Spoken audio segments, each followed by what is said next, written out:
Renungan pagi pulang ke rumah oleh Ellen G. White 1 Mei 2020. Mari kita berdoa. Bapa kami yang di sorga, Allah pencipta langit dan bumi, laut dan segala isinya, Allah yang maha besar, maha kuasa, sumber segalanya, yang kami sembah selalu, melalui anak-Mu yang tunggal, Yesus Kristus. Terpujilah Yesus anak Allah yang maha tinggi, satu-satunya jalan dan kebenaran dan hidup bagi kami. Pada pagi hari ini kami bersyukur boleh bangun dan berbakti. Dan sebagaimana kami membaca firman-Mu, kiranya Roh-Mu ya Yesus menolong kami untuk mengerti dan menghidupkannya. Beserta kami sepanjang perbaktian ini, kehendak-Mu yang jadi, karena kami berdoa hanya melalui anak Allah yang tunggal, Yesus Kristus, yang adalah Tuhan dan Juru Selamat kami. Amin. Renungan hari ini berjudul, Apa yang engkau bicarakan dengan Tuhan? Ayat inti terdapat dalam 1 Petrus 3 ayat 12. Sebab mata Tuhan tertuju kepada orang-orang benar dan telinganya kepada permohonan mereka yang minta tolong. Melalui alam dan wahyu, melalui pimpinannya dan dengan pengaruh Roh Kudus, Allah berbicara kepada kita. Tetapi tidak cukup hanya dengan ini saja. Kita juga perlu membuka hati kita kepadanya. Untuk memperoleh kekuatan kehidupan rohani, kita harus mempunyai hubungan yang benar dengan Bapa kita di sorga. Pikiran kita mungkin dapat ditarik kepadanya. Kita dapat merenungkan segala pekerjaannya, kemurahannya, berkat-berkatnya.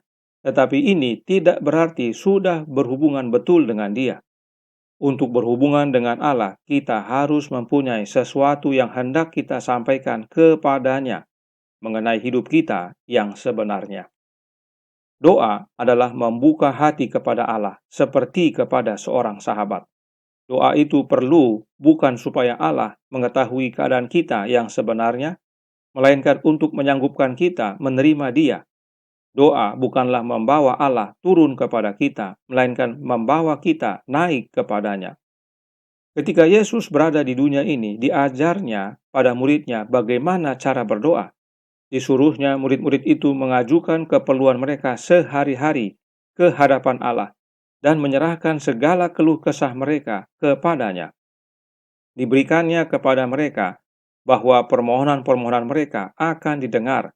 Demikian pula jaminan yang sama diberikan kepada kita. Yesus sendiri ketika Dia berada di antara manusia sering berdoa. Juru selamat kita menyamakan dirinya sendiri dengan keperluan dan kelemahan-kelemahan kita. Dengan demikian, Dia menjadi seorang pemohon, mencari kekuatan dari Bapanya, supaya Dia dapat muncul dengan kekuatan, menghadapi tugas dan pencobaan. Dialah teladan kita di dalam segala sesuatu. Dialah seorang saudara di dalam segala kelemahan kita. Ia telah dicobai, hanya tidak berbuat dosa.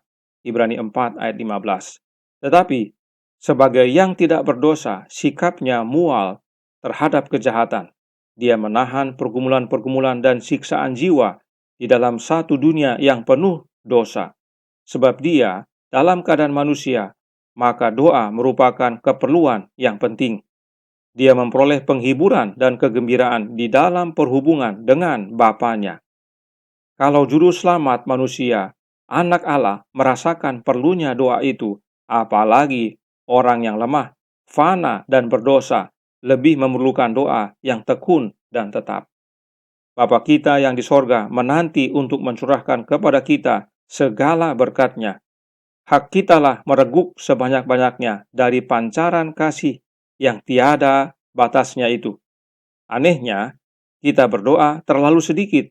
Allah bersedia dan mau mendengar doa yang tulus dari anak-anak Allah yang rendah hati, namun dari antara kita masih banyak juga yang enggan menyatakan keperluan kita kepada Allah.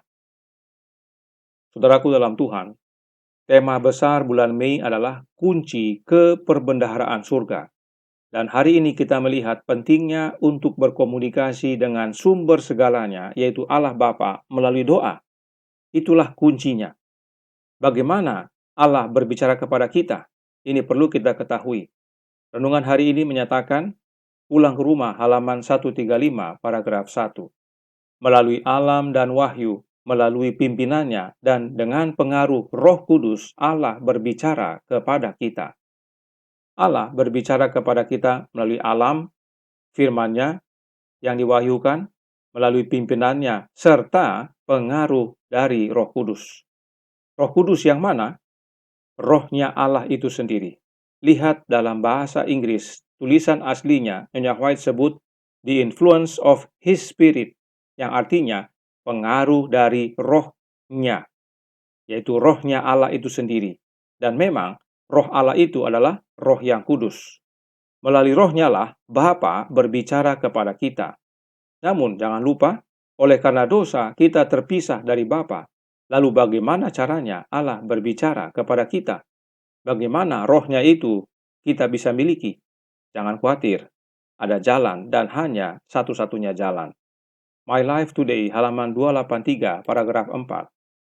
Kita harus membuka firman Allah dengan hormat dan dengan keinginan yang tulus untuk mengetahui kehendak Allah mengenai kita. Malaikat surgawi akan mengarahkan pencarian kita. Allah berbicara kepada kita dalam firman-Nya. Kita berada di ruang pertemuan yang maha tinggi di hadirat Allah. Kristus memasuki hati. Jadi, saat kita membaca firman Allah, maka Allah berbicara kepada kita. Kita berada dalam ruang pertemuan dengan Allah Bapa, yaitu yang maha tinggi. Siapa yang masuk ke dalam hati kita? Yesus Kristus. Kenapa Yesus yang masuk? Karena Bapa hadir dalam hidup kita melalui anaknya. Yesuslah satu-satunya jalan kepada Bapa. Yohanes 14 ayat 6. Bagaimana Yesus masuk dalam hati kita? Melalui kehadiran rohnya yang kudus. Itu sebabnya renungan hari ini katakan kita juga perlu membuka hati kita kepadanya.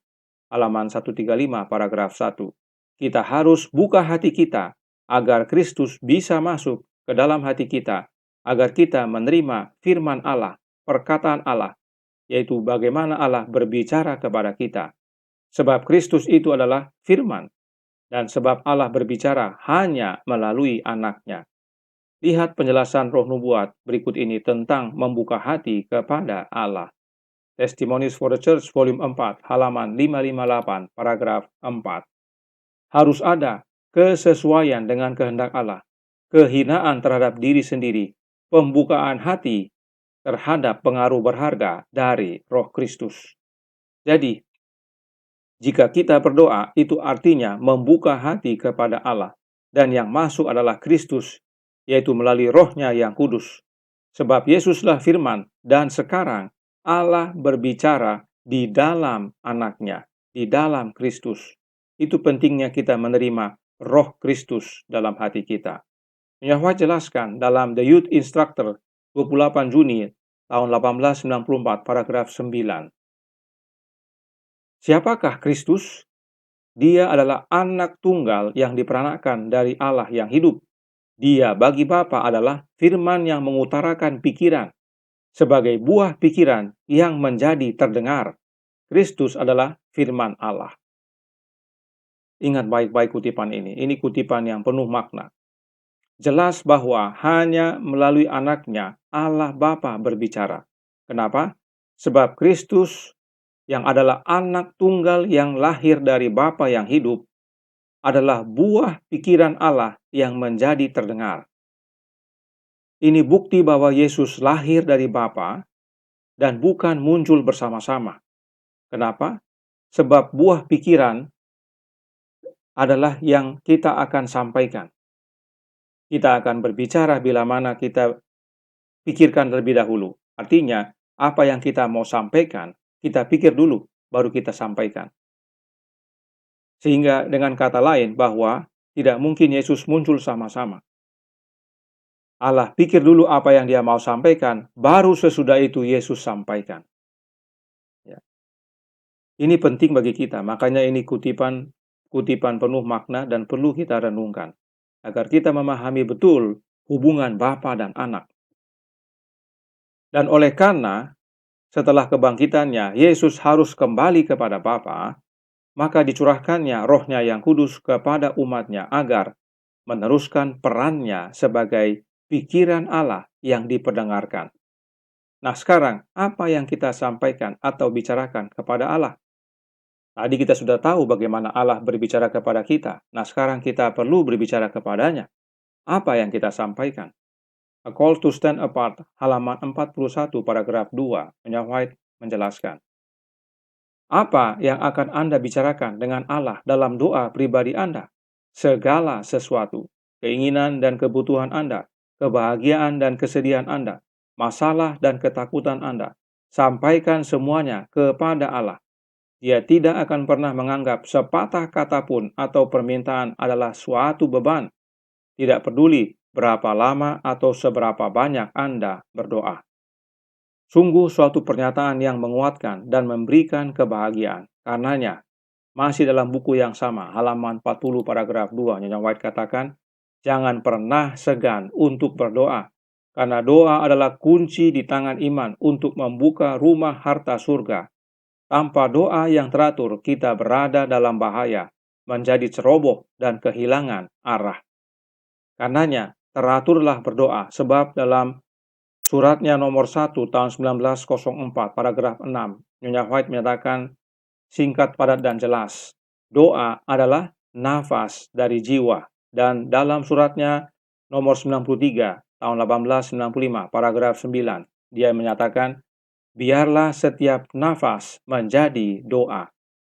Dan renungan hari ini katakan, Bapa kita yang di sorga menanti untuk mencurahkan kepada kita segala berkat-Nya. Halaman 135, paragraf 5. Berkat apa yang dimaksudkan? God's Amazing Grace, halaman 193, paragraf 4. Allah rela memberi kita berkat yang sama ketika kita mencarinya dengan sungguh-sungguh. Tuhan tidak mengunci lubuk penyimpanan surga setelah mencurahkan roh-Nya kepada para murid mula-mula. Kita juga dapat menerima kepenuhan berkat-Nya. Surga penuh dengan harta karun kasih karunia-Nya, dan mereka yang datang kepada Allah dengan iman dapat menuntut semua yang Dia janjikan. Allah di sini adalah Allah Bapa, dan Tuhan adalah Yesus Kristus. Kristuslah yang mencurahkan roh-Nya kepada jemaat mula-mula. Kita juga dapat menerima kecurahan atau kepenuhan berkat yang sama, yaitu kepenuhan daripada roh-Nya Kristus. Asal kita berdoa dan minta kepada Bapa, sebab surga penuh dengan berkat kasih karunia Allah ini, yaitu roh-Nya yang dikaruniakan melalui anak-Nya. Dan tempat penyimpanannya tidak pernah dikunci. Siapa yang datang kepada Bapa dalam doa dapat menuntut janji Allah ini. Karena itu, 1 Tesalonika 5 ayat 17 menasihatkan, tetaplah berdoa. Tuhan memberkati. Saya bawa dalam nama Yesus. Amin. Mari kita berdoa. Bapa kami yang di sorga, Allah pencipta langit dan bumi, laut dan segala isinya, Allah yang maha besar, maha kuasa, sumber segalanya, yang kami sembah selalu melalui anak-Mu yang tunggal, Yesus Kristus. Terima kasih nasihat yang penting bagi kami, agar kami jangan enggan berdoa, tetap berdoa, karena doa adalah kunci kepada perbenaran surga. Untuk berbicara kepada Allah, membuka hati kepada Dia, dan mengangkat kami naik kepadanya, menerima kasih karunia-Nya, yaitu roh-Nya, melalui anak-Nya. Tuhan campur tangan agar setiap hari kami mohon akan kehadiran anak-Mu dalam hati ini. Hadirlah dalam hati kami ya Yesus melalui roh-Mu yang kudus. Kehendak-Mu yang jadi sepanjang hari ini. Karena kami berdoa hanya melalui anak Allah yang tunggal, Yesus Kristus, yang adalah Tuhan dan Juru Selamat kami. Amin.